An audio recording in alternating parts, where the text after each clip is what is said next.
तो बच्चों आप सभी का स्वागत है। ऐसे प्रश्न रूट में 3 एगो अपरिमेय संख्या है, रूट में 2 एक अपरिमेय संख्या है। ऐसे प्रश्न सिद्ध करने में लड़कों को दिक्कत होता है। यकीन मानिए वीडियो देख लीजिए, थोड़ा सा भी दिक्कत नहीं हो, हर एक कॉन्सेप्ट आपको समझ आएगा, लेकिन आपको बढ़िया से बाबू समझना पड़ेगा। देखो हर एक प्रश्न जो ना आपके बोर्ड एग्जाम की दृष्टि से महत्वपूर्ण है। दर्शाइए कि 5 में से रूट में 3 एक अपरिमेय संख्या है। ऐसे भी प्रश्न पूछता है। ये भी पूछता है सिद्ध कीजिए रूट में 5 एक अपरिमेय संख्या है। सिद्ध कीजिए 3 + 2 रूट में 5 एक अपरिमेय संख्या है। ठीक है ना, लड़कों को बाबू इसमें दिक्कत होता है। ठीक है ना, बनाने का मन ही नहीं करता है, लेकिन यकीन मानो आज कॉन्सेप्ट समझ जाओगे, बढ़िया से जैसे बता रहे हो वैसे समझ जाओ, हर एक प्रश्न आसानी से बना दोगे पेपर में। ठीक है, बोर्ड एग्जाम की दृष्टि से बहुत ज्यादा महत्वपूर्ण है। कैसे करेंगे समझिएगा। देखिए देखिए सबसे पहले आपको समझना पड़ेगा, इधर बाबू देखिएगा, सबसे पहले आपको समझना पड़ेगा कि परिमेय संख्या क्या होता है। ठीक है, परिमेय संख्या क्या होता है, परिमेय संख्या। ठीक है ना, परिमेय संख्या बाबू क्या होता है ये आपको समझना पड़ेगा। तो सुनिए ध्यान से। ठीक ना, यदि किसी भी संख्या को यदि किसी भी संख्या को बटा के रूप में लिख सकते हैं, यदि हम किसी भी संख्या को बटा के रूप में लिख सकते हैं, उसको परिमेय संख्या बोलते हैं। उसको क्या बोलते हैं? परिमेय संख्या बोलते हैं। यदि किसी भी संख्या को बटा के रूप में लिख सकते हैं उसको परिमेय संख्या बोलते हैं। देखिए उदाहरण में क्या हो जाएगा, जितना भी तुम्हारा 3 हो गया, 2 हो गया, 3/7 हो गया, 2/7 हो गया, ठीक है ना, 1/4 हो गया, ये सब वो परिमेय संख्या है। इसके नीचे देखो 1 है तो ये क्या है? बट्टा में हो गया ना। इसके नीचे कुछ नहीं है तो 1 है तो ये भी बट्टा में हो गया। तो किसी भी संख्या को जिसके तुम लोग बटा के रूप में लिख सकते हो परिमेय संख्या होता है। जैसे ये सभी बाबू का है परिमेय संख्या है। 8/10 ये भी परिमेय संख्या है। 3/6 ये भी परिमेय संख्या है। परिमेय संख्या समझ गए। अब सुनो, अब तुमको समझना पड़ेगा कि सह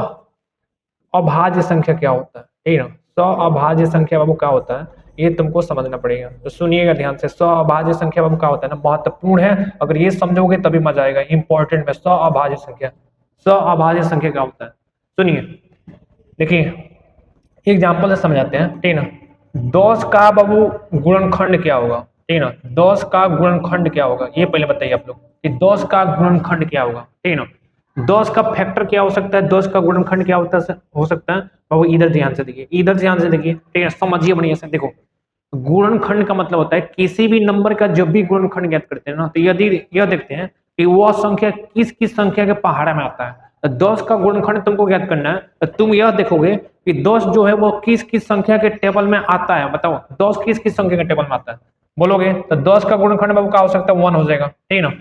कोई भी संख्या है उसका गुणनखंड 1 तो होगा ही होगा। ठीक है ना, क्योंकि 1 के टेबल में बाबू 10 आ जाएगा। ठीक है ना, अब ये बताओ 10 बाबू और किससे कट जाएगा, 2 से कट जाएगा, कटेगा ना। ऐसे ही बाबू किससे 5 से कट जाएगा, ऐसे ही किससे कट जाएगा 10 से कट जाएगा। तो ये होता है गुणनखंड। तो 10 का गुणनखंड कितना हो गया, 1 हो गया, 2 हो गया, 5 हो गया, 10 हो गया। 1 हो गया, 2 हो गया, 5 हो गया, 10 हो गया। ठीक है, अब सुनो ऐसे ही बाबू 20 का गुणनखंड क्या हो जाएगा, नहीं 20 का गुणनखंड, 20 का गुणनखंड बताइए क्या हो सकता है। 20 का गुणनखंड सुनिए, 20 बाबू किस किस संख्या के टेबल में आ जाएगा बोलोगे बाबू, 1 ठीक है ना, किस 2 से कट जाएगा, 4 से, 4 5 20, फिर 5 से, 5 चौका 20, फिर 10 से, फिर 20 से। ये होता है गुणनखंड। गुणनखंड भूलना मत, गुणनखंड। ठीक है ना, गुणनखंड क्या होता है ना, भूलिएगा मत। ठीक है ना, ऐसे ही बताओगे इसका गुणनखंड क्या हो जाएगा। ऐसे में वो दिया है 30, 30 का गुणनखंड तुमको पता करना है कि 30 का गुणनखंड क्या हो जाएगा। बोलो 30 का गुणनखंड क्या हो सकता है, बताओगे 30 का गुणनखंड। ठीक है ना, देखो क्या करेंगे, एक तो होगा ही। ठीक है ना, मतलब किस किस संख्या से 30 कट जाएगा, तो एक किसी भी संख्या का गुणनखंड 1 होता है। ठीक है ना, बिल्कुल दिमाग में नोट कर लो, छाप लो बिल्कुल दिमाग में। अब देखो, अब तुम्हारा बाबू 2 से कट जाएगा, 2 से 30 कटेगा ना, फिर 3 से कट जाएगा, फिर तुम्हारा 5 से कट जाएगा, फिर 6 से कट जाएगा, फिर 10 से कट जाएगा, फिर 15 से कट जाएगा, फिर 30 से कट जाएगा। तो ये क्या हो गया, फैक्टर मतलब गुणनखंड। गुणनखंड बाबू 30 का क्या हो जाएगा, 1 2 3 5 6 10 15 30 हो गया कि नहीं। गुणनखंड का मतलब होता है वह संख्या, मतलब किस किस संख्या से बाबू फैक्टर कट जा रहा है। ठीक है ना, तो 1 2 3 तुम लोग आसान भाषा में ऐसे देख लेना, वह संख्या मतलब किस किस संख्या के टेबल में आ सकता है, मतलब किस किस संख्या के पहाड़ में आ सकता है। ऐसे हो गया ना। आगे देखिए, अब देखो ठीक है ना, जो तुम्हारा बाबू 100 अभाज्य संख्या था, ठीक है, 100 अभाज्य संख्या, ठीक है ना, 100 अभाज्य संख्या, 100 अभाज्य संख्या, ठीक है ना, 100 अभाज्य संख्या। ठीक है ना, सुनो क्या है 100 अभाज्य संख्या। यदि गुणनखंड समझ गए ना तो 100 अभाज्य संख्या बाबू ऐसे ही बना दोगे। 100 अभाज्य संख्या सुनिए, 100 अभाज्य संख्या क्या होता है, यदि दो गो संख्या, 100 अभाज्य संख्या हमेशा बाबू साथ में आता है, जोड़ा में आता है, जोड़ा में जोड़ा में जोड़ा में। तो 100 अभाज्य संख्या बाबू किस में आएगा, जोड़ा में। यदि दो संख्या का यदि दो संख्या का कॉमन गुणनखंड, कॉमन का मतलब जो दोनों में, ठीक है ना, दोनों में सेम गुणनखंड एक हो केवल, ठीक है ना, दोनों में सेम एक गुणनखंड हो, ठीक है ना, उसको बोलेंगे सौभाज्य संख्या। बोलोगे नहीं समझ आया तो सुनिए ना, एग्जाम्पल से बहुत समझाएंगे तब ना समझ आएगा। एग्जाम्पल देखिए, जैसे मान लो बाबू यहाँ पर 15 है, ठीक है, तथा यहाँ पर आपका 15 है, यहाँ पर आपका कितना है 13 है, ठीक है ना, 15 और 13, 15 और 13, ठीक है ना, ये 100 अभाज्य संख्या है। एग्जाम्पल से समझिए, इधर समझिए, देखिए, और 15 तो 15 का गुणनखंड क्या हो सकता है, 15 का गुणनखंड क्या हो जाएगा, बोलोगे 1 के पहाड़ा में आएगा, फिर से बाबू 3 के पहाड़ा में आएगा, फिर से 5 के पहाड़ा में आएगा, फिर से 15 के पहाड़ा में आएगा। तो 15 का गुणनखंड हो गया 1 3 5 15, 1 3 5 15, 15 का गुणनखंड हो जाएगा 1 3 5 15। ऐसे ही 13 का गुणनखंड बताओ, 13 13, और 13 किसके पहाड़ा में आएगा, 1 के, उसके बाद से बाबू 13 के, हो गए ना, 1 के 13 के। ध्यान से सुनना, दोनों में सेम गुणनखंड क्या है ये तुमको बताना है कि दोनों में सेम गुणनखंड बाबू क्या है। बोलोगे दोनों में सेम गुणनखंड तो 1 है ना, दोनों में बाबू सेम गुणनखंड क्या है, 1 है। इसीलिए देखो, सेम गुणनखंड केवल 1 मिल रहा है ना, दोनों के गुणनखंड में केवल एक ही मिलना चाहिए तो 1, इसलिए 15 13 का हो जाएगा, 15 13 का हो जाएगा तुम्हारा सह-अभाज्य संख्या, ठीक है ना, सह-अभाज्य संख्या, ठीक है ना, याद करके रखिएगा, सह-अभाज्य संख्या, सह-अभाज्य संख्या, ठीक है ना, सह-अभाज्य संख्या, ठीक है। सुनो, सह-अभाज्य संख्या क्या होता है, ऐसी दो संख्याएं जिनमें उभयनिष्ठ गुणनखंड, उभयनिष्ठ मतलब दोनों में गुणनखंड, ठीक है ना, दोनों में गुणनखंड बाबू कितना हो, 1 हो, दोनों में गुणनखंड कितना हो, 1 हो, सह-अभाज्य संख्या कहलाता है। 15 13 बाबू का है, सह-अभाज्य संख्या है। अगर यह समझ गए ना, अब हम लोग चलते हैं सिद्ध करने पे, ठीक है ना, बढ़िया से देखिए। देखो ये वाला प्रश्न है, ठीक है, अब आपको लगेगा बिल्कुल ही आसान प्रश्न, कैसे सिद्ध करेंगे, सुनो सुनो ध्यान से, ठीक है ना। देखो बोला है कि सिद्ध कीजिए रूट में दो एगो अपरिमेय संख्या, ठीक है ना, बिल्कुल हम लोग उल्टा करते हैं, ठीक है ना, उल्टा विधि से, ठीक है ना। परिमेय संख्या बोला है सिद्ध कीजिए रूट में दो एगो अपरिमेय संख्या है, हम लोग इसको मान लेते हैं यह परिमेय संख्या, बिल्कुल उल्टा विधि, उल्टा विधि, ठीक है ना, उल्टा विधि से हम लोग सिद्ध करेंगे। बोला है कि सिद्ध कीजिए रूट में दो एगो अपरिमेय संख्या, हम लोग उल्टा विधि मानेंगे। कौन सा उल्टा तरीका, कैसे, देखो सबसे पहले क्या लिखोगे, स्टेप समझते रहिए, बिल्कुल उल्टा तरीका, ठीक है। देखो माना, ठीक है ना, मान लिया रूट में दो एक, मान लिया रूट में दो एक, अब वो अपरिमेय बोला है सिद्ध करने के लिए, उल्टा मान लोगे तो परिमेय संख्या, ठीक है ना, माना रूट में दो एक परिमेय संख्या है, बताइए इतना एक नहीं समझ में, उल्टा वो मानना है। रूट में दो एक परिमेय संख्या है, रूट में दो का है एक परिमेय संख्या है, मान लिया रूट में दो बाबू का है एक परिमेय संख्या है, अपरिमेय सिद्ध करने के लिए बोला है तुमको परिमेय मानना पड़ेगा। ये बताओ यदि परिमेय संख्या है रूट में दो, इसको बटा के रूप में लिख दोगे ना, यदि परिमेय संख्या है तो इसको बटा के रूप में लिख दोगे कि नहीं, बताइए। इसका मतलब तुम लिख दोगे रूट में दो बराबर में ए बटे में बी, और लिख दोगे कि नहीं बटा के रूप में, रूट में दो बराबर में ए बटे में बी, रूट में दो बराबर में ए बटे में बी, ऐसे हो जाएगा कि नहीं, रूट में दो बराबर में ए बटे में बी। अब ये बताइए बी बहु बटा में इधर गए तो गुणा में, बी बटा में इधर गए तो गुणा में, तो ये हो जाएगा रूट में दो बी बराबर में ए, रूट में दो बी बराबर में ए, ऐसे हो जाएगा। अब देखिए हमें क्या करना है बाबू, रूट हटाना है, रूट हटाना है। रूट कैसे हटेगा, दोनों पक्षों का स्क्वायर कर दो, दोनों पक्षों का, दोनों पक्षों का वर्ग करने पर, वर्ग कर दीजिए, दोनों पक्षों का वर्ग करने पर, दोनों पक्षों का स्क्वायर करने पर, स्क्वायर कर दो, ठीक है ना, दोनों पक्षों का वर्ग करने पर, तो वर्ग करो, रूट में दो बी का स्क्वायर बराबर में ए का स्क्वायर हो जाएगा। अब स्क्वायर करे हुए, स्क्वायर से बाबू दो कट गया, स्क्वायर से रूट कट गया तो दो बचा, बी का स्क्वायर बराबर में ए का स्क्वायर, ठीक है ना, दो बी का स्क्वायर बराबर में ए का स्क्वायर। अब सुनना, दो बाबू गुणा में इधर गए तो भाग में, दो गुणा में इधर गए तो भाग में, दो गुणा में इधर गए तो भाग में, तो इसका मतलब हो जाएगा बी स्क्वायर बराबर में ए स्क्वायर बटे में दो, बी स्क्वायर का हो जाएगा ए स्क्वायर बटे में दो, ए स्क्वायर बटे में दो, ठीक है ना। अब समझो इतना तो लड़के बाबू बहुत आसानी से कर देते हैं, हम देखें मतलब इतना आसानी से हो जाता है, यहीं से आपको समझ नहीं आता है, लेकिन यहीं से बाबू, यहीं से आपको समझ आया ना, इसके लिए थोड़ा सा मैं समझाऊंगा, ठीक है ना। देखिएगा देखो, ठीक है ना, ये आपके बुक में दिया होगा, एनसीईआरटी के बुक में ये वाला दिया है परिमेय, ठीक है ना, देख लीजिए, ठीक है, ध्यान से देखो, सभी लोग ध्यान से इधर देखो, ठीक है, ये परिमेय आपके किताब में दिया होगा, परिमेय 1.2 है, परिमेय 1.2 है, ये अगर ये समझ गए ना बाबू तब आपको बढ़िया से समझ आएगा। वहां से देखिए क्या लिखा है, मान लीजिए P एक अभाज्य संख्या है, P बाबू का है अभाज्य संख्या है, ठीक है ना, मान लीजिए P एक अभाज्य संख्या है, ठीक है ना, यदि P a स्क्वायर को विभाजित करता है, ठीक है ना, यदि P a स्क्वायर को विभाजित करता है तो P a को भी विभाजित करेगी, ठीक ना। ए का है धनात्मक पूर्णांक, बोलोगे नहीं समझ आया, मतलब इसमें थोड़ा समझने में ना दिक्कत होता है, लेकिन सुनिएगा ध्यान से, सुनो ठीक है ना। ये बोल रहा है यदि, ठीक है ना, यदि ए का स्क्वायर, ठीक है, पी से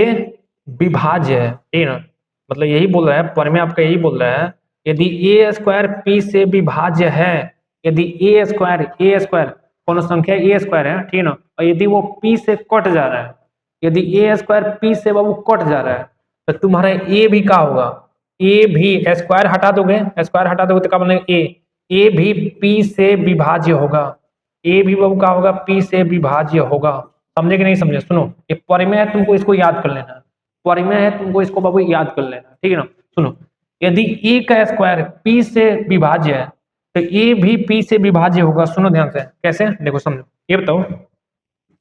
4 का स्क्वायर बाबू 2 से क्या हो जाएगा, कट जाएगा, 2 से विभाज्य है, 4 का स्क्वायर बाबू 2 से क्या है, विभाज्य है, देख रहे हो ना, 4 का स्क्वायर बाबू 2 से विभाज्य है। सुनो सुनो देखो, ये बताओ 4 का स्क्वायर कितना होता है, 4 का स्क्वायर होता है 16, 4 का स्क्वायर कितना होता है जी 16, ठीक है ना, 4 का स्क्वायर होता है 16, तो 4 का स्क्वायर 16 मतलब 16 का है बाबू 2 से विभाज्य है ना, ठीक है ना, 4 का स्क्वायर 16 होता है, तो 16 बाबू 2 से विभाज्य है, मतलब 16 2 से कट रहा है ना, यदि 16 2 से कट रहा है तो 4 भी बाबू क्या हो जाएगा, 4 भी, ठीक है ना, स्क्वायर हटा दोगे तो इसका मतलब 4 भी 2 से विभाज्य होगा, ठीक है ना, और देख लो 4 भी बाबू 2 से कट ही रहा है, 4 भी तुम्हारा 2 से कट रहा है, देख लो ना, 4 भी बाबू क्या हो जाएगा, 2 से कट रहा है, ठीक है ना। सुनो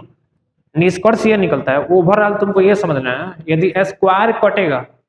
यदि किसी भी संख्या का स्क्वायर किसी संख्या से कट रहा है ना, यदि उसका स्क्वायर कट जा रहा है ना, तो वो संख्या भी कट जाएगा, ठीक है ना, यदि वो स्क्वायर कट जा रहा है ना, तो वो संख्या भी कट जाएगा, यही आपका होता है थ्योरम, ठीक है ना, ये प्रमेय आपका होता है, ये प्रमेय को आपको याद करना है, स्क्वायर कट जाएगा, ठीक है ना, यदि स्क्वायर बाबू कट जाएगा तो वो संख्या भी कट जाएगा, स्क्वायर कट जाएगा, यदि किसी भी संख्या का स्क्वायर, यहाँ पर देख लो, यदि किसी भी संख्या का स्क्वायर मतलब ए का स्क्वायर, यदि ए का स्क्वायर पीठ से कट जाएगा तो वो संख्या भी पीठ से कट जाएगा, स्क्वायर कट जाएगा तो संख्या भी कट जाएगा, स्क्वायर कट जाएगा तो संख्या भी कट जाएगा, ये तुमको समझना है, ये प्रमेय है, ठीक है। चलो हल करते हैं,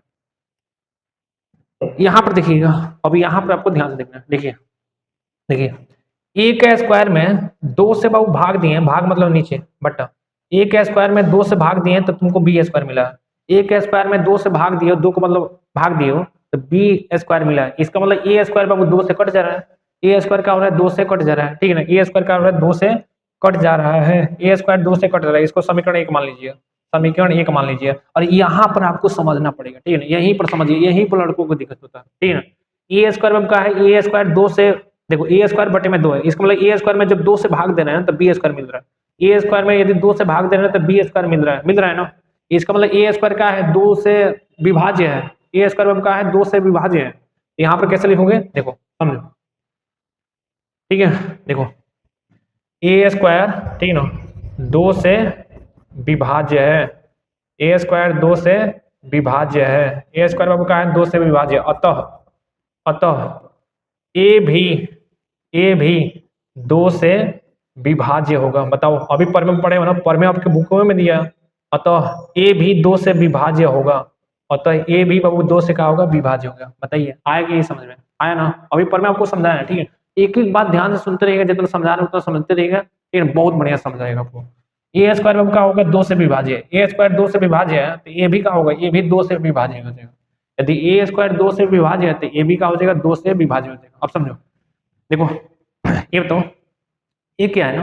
जनसंख्या ए है ना वो 2 से विभाज्य है, ए का है 2 से विभाज्य है, तो इसका मतलब ए बराबर लिख सकते हो किसी ए का है 2 से विभाज्य है, तो इसका मतलब क्या है,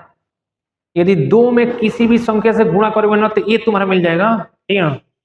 क्योंकि ए का हो रहा है 2 से कट जा रहा है, ठीक है ना, ए का आ रहा है 2 से कट जा रहा है, इसका मतलब 2 में किसी संख्या से गुणा करोगे तो ए मिल जाएगा, ठीक है ना, ये बताओ समझो, बोलोगे सर बढ़िया थोड़ा समझाइए, देखिए देखिए और 20 दिया है, 20 बाबू का है 4 से कट जा रहा है, 20 बाबू 4 से कटेगा ना, 20 बाबू का है 4 से कट जाएगा, ठीक है ना, 20 बाबू 4 से कट जाएगा, इसका मतलब 4 में किसी संख्या का गुणा करेंगे तो 20 मिल जाएगा, क्यों जी 20 का है 4 से कट जा रहा है, तो 4 में किसी संख्या का गुणा करेंगे तो 20 मिल जाएगा, ये बताओ 20 को हम लिख सकते हैं ना 4 गुणे में 5 ऐसे लिख सकते हैं, 4 5 20, इसका मतलब 4 में किसी संख्या से गुणा करोगे, कौन सी संख्या 5 से, तो 5 से बाबू गुणा करोगे तो 20 मिल जाएगा, तो 4 5 20, तो ऐसे ही यहाँ पर देखो ए स्क्वायर बाबू का है 2 से विभाज्य है, ए स्क्वायर का है 2 से विभाज्य है, इसका मतलब 2 में किसी संख्या का गुणा करेंगे तो ए मिल जाएगा, संख्या हमको पता ही नहीं है तो क्या करते हैं, देखिए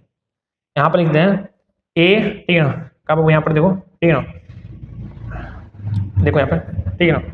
ए बराबर कितना हो जाएगा, ए बराबर में बाबू क्या हो जाएगा, ठीक है, 2 के, ठीक है ना, ए बराबर में 2 के, ऐसे कर लोगे, ठीक है ना, ए बराबर में 2 के, इसका मतलब 2 में के से गुणा करोगे तो ए मिल जाएगा, ए बराबर क्या हो जाएगा 2 के, ए बराबर 2 के, ठीक है ना, इतना हो गया ना, इतना है कि नहीं समझ में, हाँ ये केवल समझ लीजिए ये वाला, ठीक है। अब सुनिए, समीकरण जब एक है, जो आपका समीकरण एक है उसमें ए का मान रख दीजिए, समीकरण ए में ए का मान बाबू का रखना, रख देना, ठीक है ना, देखिएगा यहाँ से करिएगा, ठीक है, यहाँ से, ठीक है, इधर देखिए,